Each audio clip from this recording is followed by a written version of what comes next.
All right, and we are back here on the GSMC Football Podcast. And for the final part of the show, we are going to talk about the Dallas Cowboys kicker, Brandon Aubrey, who kicked a 66-yard field goal. Kind of end off the show here. Yeah, probably didn't expect, with all the quarterback talk that we would get into talking about a kicker. But I thought we would just touch upon it just because it was just insane that this happened. And now I didn't see it live because I was out on Saturday, so we were out watching all the UFC fights. Um, and this game was on late. This was on, at least my time it was late.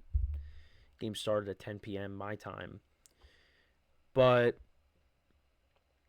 it's just it stinks though because this doesn't count because it's the preseason. But that doesn't mean he can't do it during the regular season. And it's not. And the crazy thing is, it's not like it was Justin Tucker's field goal from a few years ago, which set the all-time record. Because Justin Tucker's kick, if you remember, hit off the crossbar and bounced in, and the Ravens won the game. That was against the Lions. Dan Campbell's first season as the head coach. This one, this was straight through.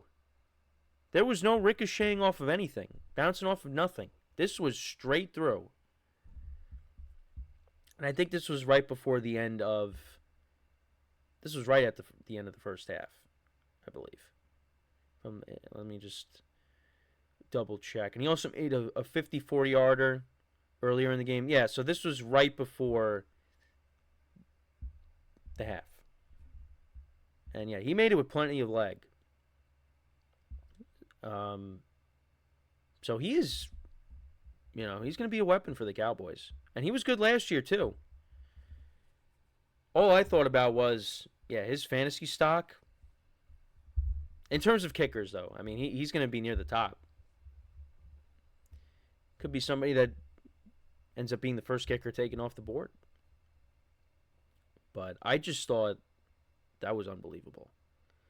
And, talking about it with some coworkers, too, it's like, yesterday, talking about it, a 40-yarder, a 50-yarder, like, you make a 57-yard field goal. Wow, unbelievable. These guys are making it from 66. They're on the other side of the field. Now, I know on the kickoffs, back in the day, like, I love how I'm saying back in the day because of what the new kickoff rules.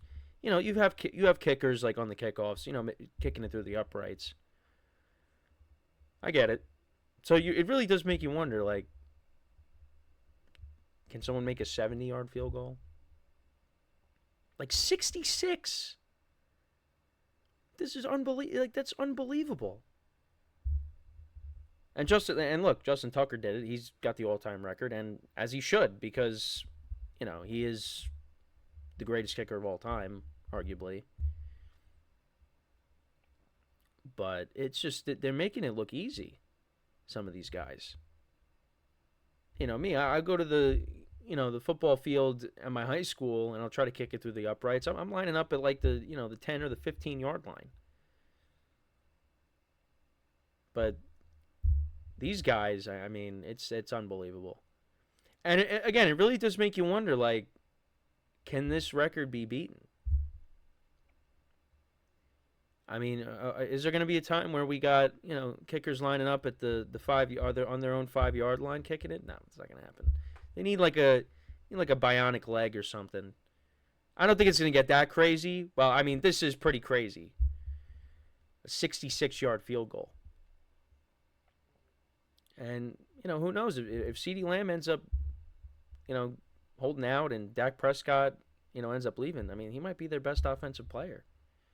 I know how it feels when your kicker is your best offensive player. Yeah, it's not fun. No, but in all seriousness, though, like I said, the Cowboys got a weapon with Aubrey here, and I wanted to actually look up his stats from last year because I think he was good last year too. But I don't know. I just thought this was something to talk about just because it was like, that's a pretty big deal making a 66-yard field goal. That's going to get a lot of people's attention. Yeah. So last year he went 36 to 38. So that's a 94.7 percentage. So it's pretty good. Not pretty good. That's very good. So you expect that to continue going into this year. He's 29 years old. And this preseason, he's 85.7% with field goals. He's 100% on extra points. But yeah, like I said, that is going to get my attention. And he actually, he was with the, he was with the USFL also. So, see, and I brought this up on a previous show when I was talking about Jake Bates. I mean, that's what makes it great with what makes the UFL, well, now the UFL great, is it gives guys like, him, like Aubrey, like Jake Bates, it gives them an opportunity to, make an NFL team. And you've already seen that. There's been, several players getting signed to the NFL. That's one of the benefits of having this other league. It may not be the most exciting thing to watch, but, it gives these guys an opportunity to show off, and an NFL team could say, hey, I want that guy. And they got an opportunity to try to, make it big with the NFL. So there are benefits with the UFL. And I know I brought that up on a previous show. So, but yeah, we are now in week 3 of the preseason. But we also have the start of college football as well. We got several games on Saturday, so that's exciting. Got one more week of preseason, and then we're off and running. Got my drafts. I got my rookie dynasty draft this week, and then I got my 2 big drafts next week. I got my main one next Wednesday, and then the league that I run, which is with my family, that's next Friday. So a lot of fun stuff. My main league, I have the 5th pick.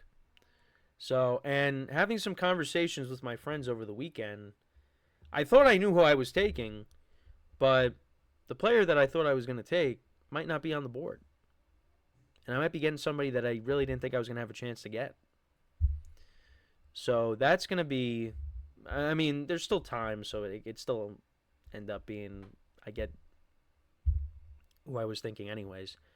But, some interesting things that I learned over the weekend that maybe I have to recalibrate and think differently. But we'll see. And then with the family league, we didn't make the order yet. So what I'm doing is we had, who won the toilet bowl, they get the first pick. So my cousin's getting the first pick, and then everybody else, I'm just going to randomize the order. So, and we're going to do that once we're there, where we're drafting. So I don't know what the order is until the day of, but it's exciting. And then when you get the spread pool as well, really looking forward to that. Even though it's going to aggravate me, but that's part of it. So, but yeah, that's pretty much it though for me today. Again, let me know in the comments about all the stuff that we talked about. If there's anything else that I didn't cover today. Look, we're rounding the corner here, and I cannot wait for that first football Sunday. Now I will be, at MetLife Stadium, but I just want it to be back already. But we're getting there, especially with how the Yankees lost last night. It's just, I'm like, can we get to football? But no, I got to stick with them. That's my team. But it's just, they've been frustrating. So, yeah, appreciate you guys tuning in today. Make sure to check out all the other shows as well on the network. We really appreciate that. And yeah, so as always, I'm your host, Kenneth Grunfelder, signing off from the GSMC Football Podcast, brought to you by the GSMC Sports Network. Have a good day, and I will talk to you guys tomorrow, 10:30 a.m. Eastern Time. Take care.